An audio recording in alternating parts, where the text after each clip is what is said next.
Baik, bismillahirrahmanirrahim. Assalamualaikum warahmatullahi wabarakatuh. Perkenalkan, nama saya Farhan Rahmawan Halim. Di sini saya akan mencoba untuk memaparkan mengenai kelayakan tunjangan perumahan DPRD Kabupaten Bandung.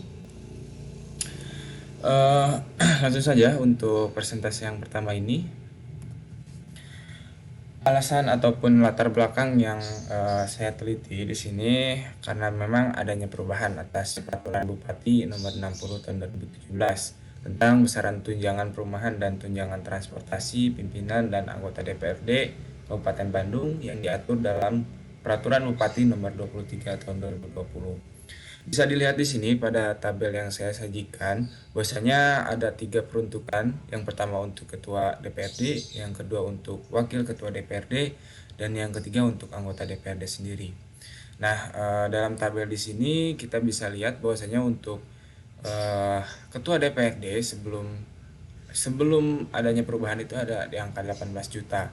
Yang mana untuk presentasi kenaikan bisa dilihat dari ketiga peruntukan di sini semuanya di atas 30%, yang mana ini memang tentunya menjadikan suatu pertanyaan juga ya, apakah memang sudah benar-benar layak atau tidak terkait perubahan yang ada pada tunjangan perumahan ini.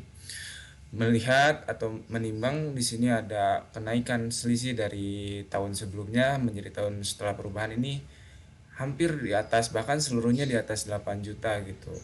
Dan ini patut dipertanyakan dan juga apakah memang layak atau tidak gitu. Sehingga oleh karena itu peneliti membuat suatu rumusan masalah, layakkah besaran nilai tunjangan perumahan bagi pimpinan dan anggota DPRD Kabupaten Bandung jika dihitung dengan berpedoman pada asas kewajaran, kesetaraan, dan keberlangsungan. Nah, untuk pedoman pada asas kewajaran, kesetaraan, dan keberlangsungan ini nanti mungkin saya akan jelaskan setelah slide berikut. Dan juga pertanyaan atau rumusan masalah ini yang nantinya akan saya jawab di kesimpulan berdasarkan hasil penelitian yang saya lakukan. Baik, untuk kerangka pemikiran ataupun yang saya lakukan di sini untuk menghitung perhitungan besaran tunjangan perumahan DPRD di sini akan saya gunakan dua kerangka atau dua metode. Yang mana yang pertama ini berdasarkan PP nomor 18 tahun 2017 pada pasal 17. Ini mungkin tadi ya pada pedoman yang tadi itu berdasarkan asas kepatutan, kewajaran, rasionalitas, dan juga standar harga setempat atau keberlangsungan. Selain daripada itu, saya juga akan menggunakan perhitungan dari formula Menteri Keuangan nomor 96 garis miring PMK 06 garis miring 2007, yang mana kemudian hasil kedua perhitungan tersebut nantinya saya akan coba komparasi hasil perhitungannya yang kemudian kita bisa menentukan apakah memang layak atau tidaknya besaran tunjangan tersebut. Nah, apa saja sih yang ada dalam PP nomor 18 tahun 2017 pasal 17 ini? Kita bisa lihat ada 3 asas yang diharuskan oleh PP tersebut dalam menentukan besaran tunjangan perumahan. Ini ada 3 asas. Yang pertama asas kewajaran, yang kedua asas kesetaraan, dan yang ketiga asas keberlangsungan. Yang mana di asas kewajaran di sini saya gunakan survei berdasar pada kewajaran sewa rumah memfokuskan pada jarak antara wilayah survei dengan kantor DPRD, batasan luas dan bangunan. Ini sudah diatur oleh Permendagri nomor 7 tahun 2006. Nah, kemudian juga dalam asas kewajaran ini perlu memperhatikan fixed rate sebagai suku bunga tetap. Yang mana fixed rate di sini kan sudah ditentukan oleh Bank Indonesia, yaitu 6%. Artinya selama periode peminjaman nilai suku bunga ini tidak akan berubah. Lalu berlanjut pada asas kesetaraan. Di asas kesetaraan sendiri ini saya mungkin lebih membandingkan dengan kesetaraan yang ada di Provinsi Jawa Barat khususnya. Itu pada IPM atau Indeks Pertumbuhan Manusia, lalu juga ada pada aspek persentase tingkat kemiskinan ataupun rata-rata pengeluaran per kapita dan juga aspek garis kemiskinan. Sedangkan pada asas keberlangsungan saya gunakan di sini laju pertumbuhan ekonomi, lalu ada PAD atau pendapatan asli daerah, tentunya ini di Kabupaten Bandung ya. Lalu juga ada laju pertumbuhan PDRB konstan gitu. Adapun penelitian terdahulu yang saya gunakan itu ada survei kajian besaran tunjangan perumahan pimpinan dan anggota DPRD Kabupaten Tanah Laut, karya atau penulisnya Ernawati Predi dan kawan-kawan, ataupun analisis taksiran perhitungan tunjangan perumahan Dewan Perwakilan Rakyat Daerah Kota Pematang Siantar, itu karya Damanik Darwin, yang mana memang dari kedua ini mereka menganalisis tentunya menggunakan yang pertama ya tadi menggunakan laporan atau formula dari Menteri Keuangan gitu. Itu mereka hanya menggunakan itu saja, yang mana penelitian tersebut hasilnya ya seperti yang saya tampilkan pada tabel. Kemudian metode penelitian yang saya gunakan di sini, yang pertama itu ada pendekatan dan jenis penelitiannya. Di pendekatan saya menggunakan kuantitatif dengan metode deskriptif, karena memang dalam penelitian yang saya gunakan tentunya bersinggungan dengan angka-angka, dan setelah melakukan perhitungan tadi tentunya harus dideskripsikan sebagaimana dalam metode deskriptif di sini. Lalu juga ada teknik pengumpulan data, di mana saya menggunakan studi dokumentasi dan juga observasi. Studi dokumentasi yang saya gunakan di sini tentunya dengan dokumentasi seperti peraturan-peraturan perundangan, lalu juga ada peraturan bupati, peraturan perubahan, dan lain sebagainya, sebagaimana itu menunjang pada penelitian yang saya gunakan. Lalu juga untuk observasi di sini lebih kepada survei saya melakukan kepada harga sewa dari perumahan yang tentunya saya lakukan gitu dalam penelitian kali ini. Lalu juga untuk analisis data yang saya gunakan di sini, yang pertama mungkin tadi ya sudah disinggung pada awal di kerangka pemikiran. Jadi saya menggunakan formula perhitungan sewa bangunan dan tanah atau SBT, mohon maaf, sebagaimana yang telah ditetapkan dalam lampiran 2A Peraturan Menteri Keuangan nomor 96/PMK06/2007 tentang tata cara pemilihan bangunan, pemanfaatan dan penghapusan serta pemindah tanganan barang milik negara, dan menggunakan selain menggunakan analisis itu juga saya menggunakan perhitungan pendekatan ekonomi makro, yang mana ekonomi makro ini tentunya bersinergis ataupun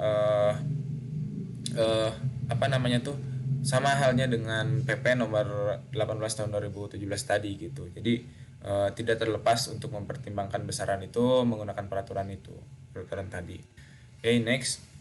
Kemudian survei tempat yang saya lakukan ini di dua tempat. Yang pertama ada di perumahan Taman Kopo Indah, dan yang kedua perumahan Kopo Permai.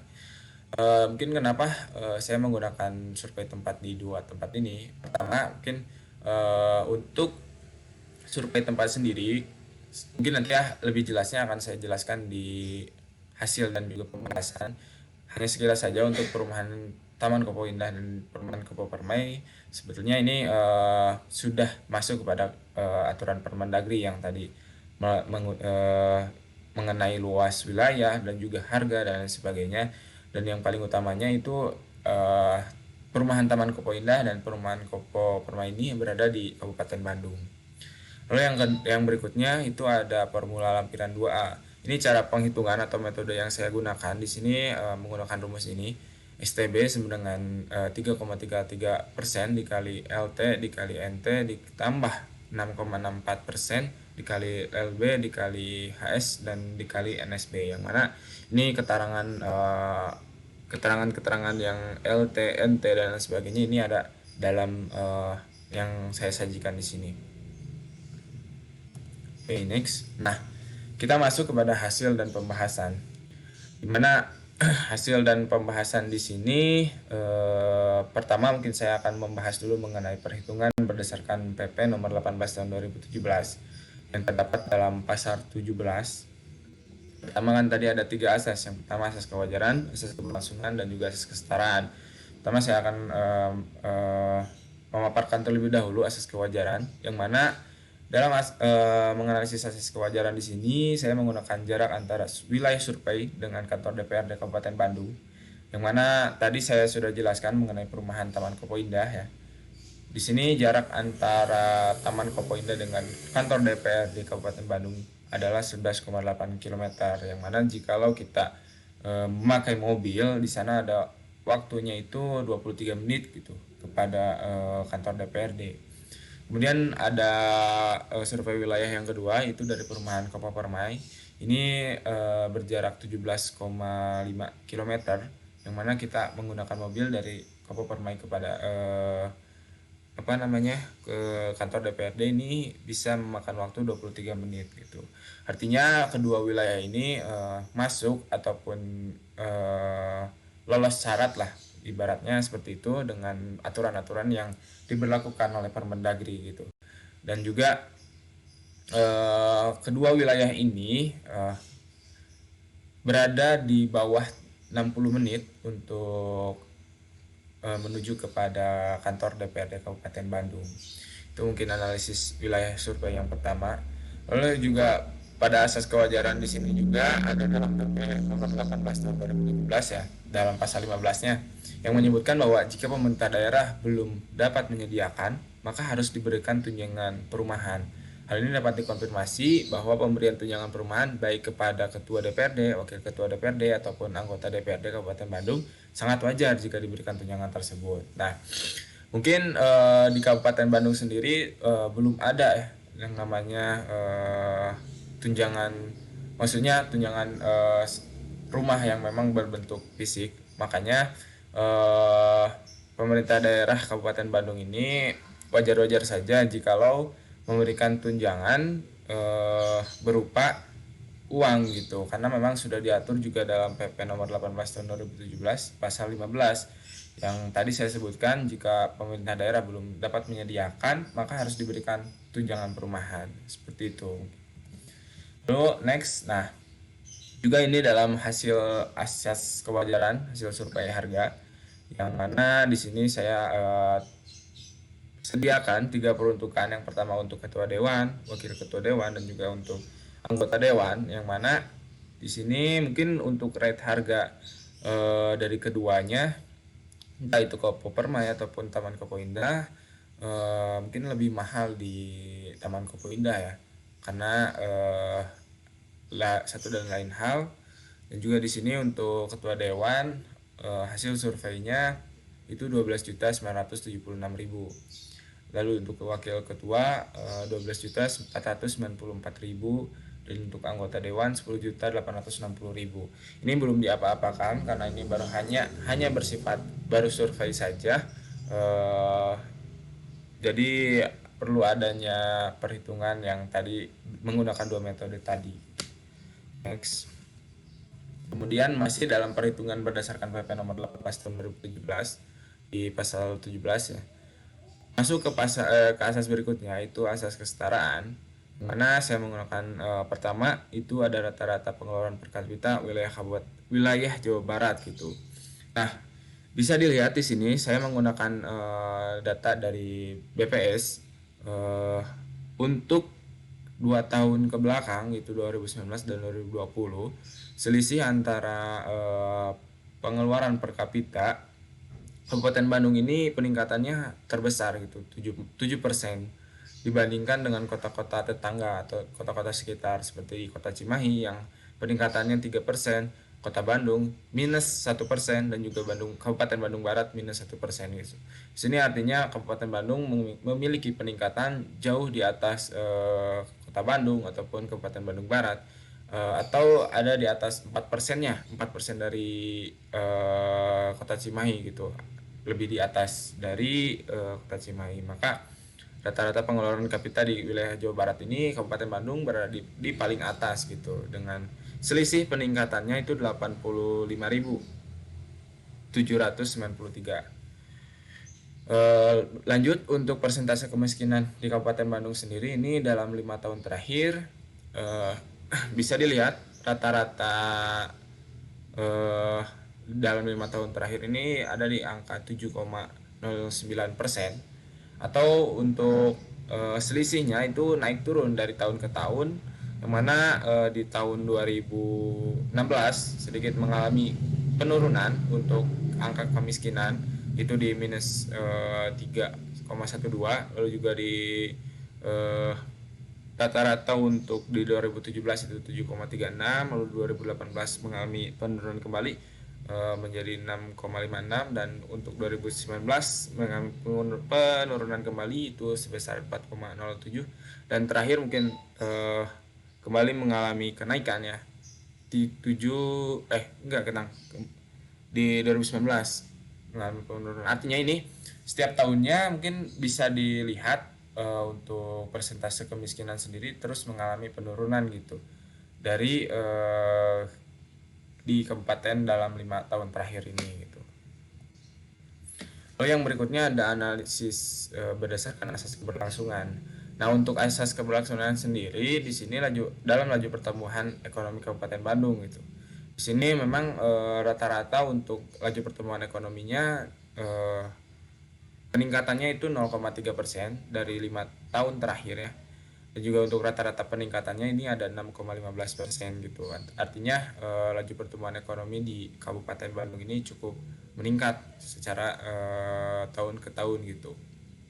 Hanya mungkin di sini ada sedikit penurunan dari 2016 ke 2017 gitu, yaitu minus 1,20% gitu untuk penurunannya, dan selanjutnya terus mengalami kenaikan.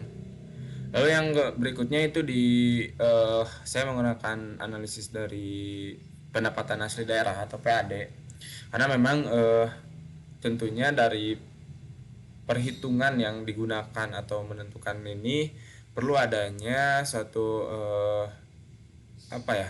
Jadi selalu ada yang namanya tuh pendapatan asli daerah Kabupaten Bandung gitu. Jadi maksudnya tuh ketika ada apa ya disebutnya teh mungkin total pendapatan asli daerah di sini ini dalam triliun rupiah. Di 2018 ada 927,54 triliun, lalu 2019 itu 1078,4 triliun, dan juga 1025,4 triliun gitu. Kemudian dia rata-rata pertumbuhannya ada 6% gitu. Nah, artinya kesanggupan yang ada kesanggupan yang ada di Kabupaten Bandung sendiri ini bisa dilihat dari PAD gitu. Rata-rata pertumbuhannya ada 6% seperti itu. Lalu juga untuk asas keberlangsungan sendiri kita harus memperhatikan juga dengan laju pertumbuhan PDRB atas harga konstan, yang mana ini kita bandingkan dengan kota-kota terdekat, bahkan dengan Jawa Barat tersendiri gitu.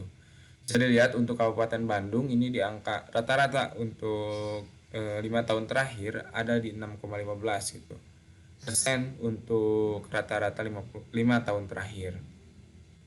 Ini mungkin masih di bawah kota Bandung yang besarannya ada 7,30, lalu juga di atas kota Cimahi, dan juga di atas Bandung Barat ya mungkin untuk Kabupaten Bandung sendiri. Next. Nah, lalu setelah saya analisis dari ketiga asas tersebut, maka di sini harus melakukan suatu perhitungan ya berdasarkan PP nomor 18 tahun 2017 pasal 17, yang mana ada 3 peruntukan, yaitu untuk ketua, untuk wakil ketua, dan untuk anggota. Di sini survei harga tadi mungkin ya, untuk ketua ada 12.976.970 rupiah, untuk ketua ada 12.494.207 rupiah, dan anggota 10.860.229 rupiah. Nah, di sini dalam menggunakan skala ekonomi makro, saya menggunakan rata-rata peningkatan pengeluaran per kapita, lalu juga untuk rata-rata peningkatan PDRB konstan, dan juga inflasi, kemudian rata-rata inflasi dalam 5 tahun terakhir, dan juga laju pertumbuhan ekonomi. Di sini kita bisa lihat dalam tabel untuk rata-rata peningkatan pengeluaran per kapita Kabupaten Bandung tadi ada di angka 7% gitu. Jadi untuk perhitungannya sendiri 12.976.000 atau harga dikali dengan 7%, 7%-nya dari harga gitu maksudnya teh. Itu ada 939.895. Kemudian rata-rata PDRB juga di sini harus diperhatikan, yang mana 6,15% dari harga berapa, lalu juga rata-rata kenaikan peningkatan inflasi ya untuk 5 tahun terakhir ini kan 3,11% gitu. Ini sama halnya dengan yang sebelum-sebelumnya, jadi 3,11% dari harga berapa, lalu juga ada laju pertumbuhan ekonomi itu 6,15% untuk Kabupaten Bandung, 6,15% dari 12.976.970 rupiah. Nah, kemudian dari keempat mungkin ya, dari keseluruhan yang tadi saya rata-ratakan dan juga yang saya harga, kemudian dijumlahkan untuk keseluruhannya itu, jadi untuk ketua sendiri ada 17.530.950 rupiah. Ini mungkin harga minimal yang memang bisa diperuntukkan untuk ketua dewan. Kemudian bagaimana untuk harga maksimal yang memang seharusnya ada gitu. Harga maksimalnya memang ada di angka 18.582.807 rupiah. Ini dari mana? Ini dari harga minimal, dan 6%-nya dari harga minimal kemudian ditambahkan gitu. Jadi harga maksimal itu pun berlaku untuk wakil ketua dan juga untuk anggota dewan. Seperti itu untuk perhitungan dari skala ekonomi makro. Kemudian untuk hasil perhitungan nilai tunjangan perumahan menggunakan skala ekonomi makro, bila kita bulatkan ya, hasilnya untuk ketua DPRD itu ada minimal 17.500.000 dan maksimal ada 18.600.000. Untuk wakil ketua DPRD itu ada 16.900.000 untuk minimalnya dan maksimalnya ada 17.900.000, dan yang terakhir untuk anggota DPRD 14.700.000 untuk minimal dan untuk maksimalnya 15.500.000. Nah, seperti yang sudah saya bilang mungkin ya tadi di awal, jadi kita menggunakan dua pendekatan. Yang pertama tadi, pendekatan yang kedua ini menggunakan formula Menteri Keuangan atau pada lampiran 2A Peraturan Menteri Keuangan nomor 96 garis miring PMK 06 garis miring 2007. Di sini ada rumus ya, sedikitnya sudah dibahas tadi di awal. Kita tinggal memasukkan saja rumus yang atau hasil-hasil yang data yang sudah dikumpulkan oleh peneliti. Baik, next. Oke, kita lihat dari ketua, wakil ketua, dan juga anggota. Bila mana kita lihat, kita masukkan saja mungkin ya. Saya back dulu. Nah, di sini untuk LT sendiri adalah luas tanah. Lalu untuk NT sendiri ada nilai tanah, ini berdasarkan NJOP atau harga pasaran di lokasi setempat. Lalu untuk 6,64%, ini faktor penyesuaian harga sudah dari rumusnya, ketentuan rumusnya seperti itu. Lalu juga ada LB atau luas lantai bangunan dalam meter, atau dengan kata lain luas bangunan dalam meter ya, meter persegi. Lalu juga ada HS atau harga satuan bangunan berdasarkan standar harga atau standar daerah, ini dalam rupiah per meter persegi. Lalu ada NSB atau nilai sisa bangunan dalam persen.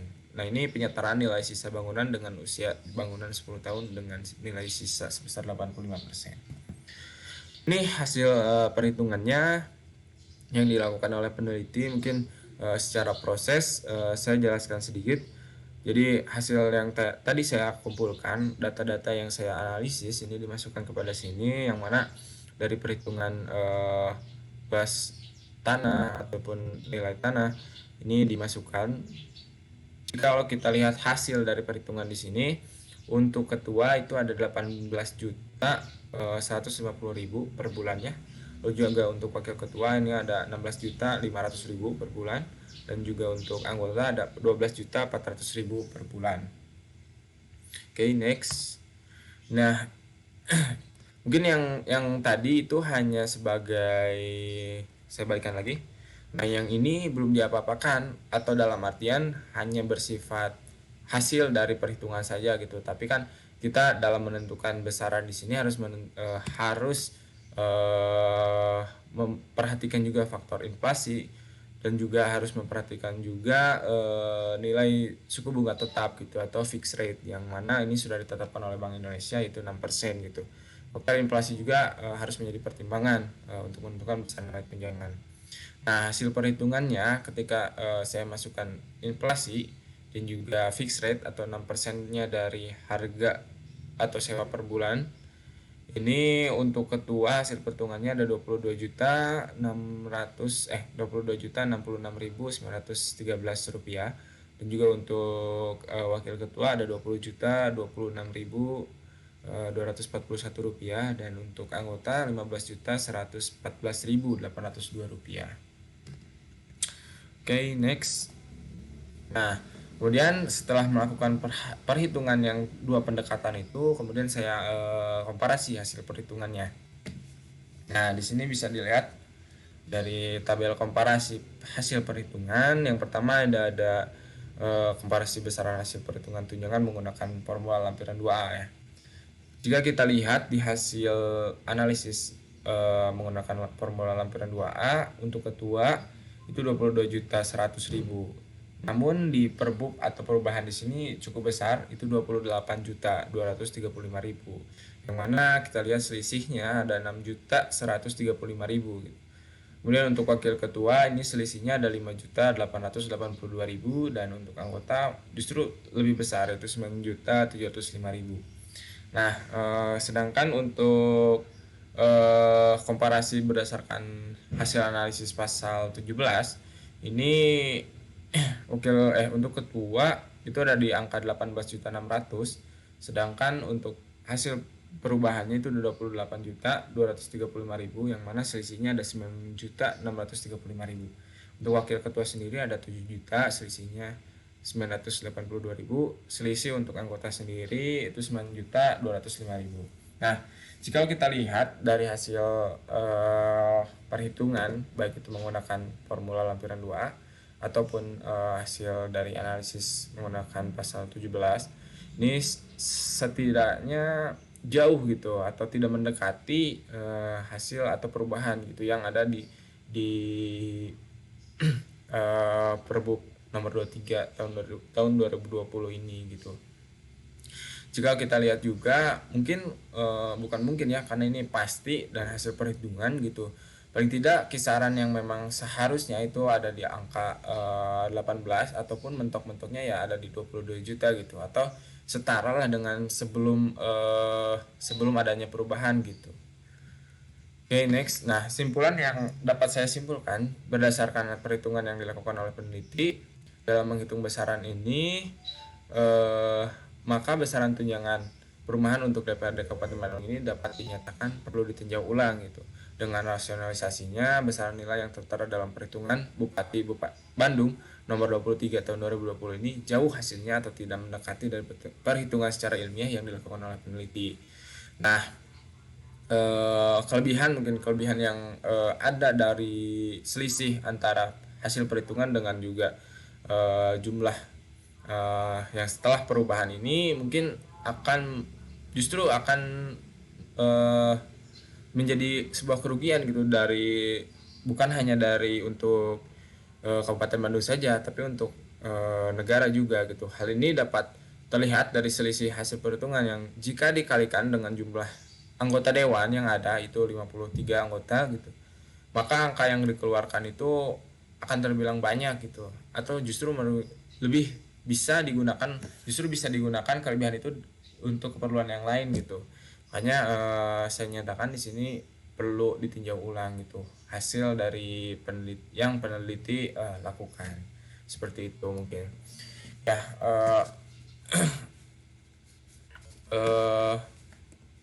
Itu mungkin yang bisa saya lakukan atau yang saya paparkan mengenai hasil penelitian dari kelayakan tunjangan perumahan DPRD Kabupaten Bandung. Kurang dan lebihnya mohon dimaafkan. Billahi taufiq wal hidayah. Wassalamualaikum warahmatullahi wabarakatuh.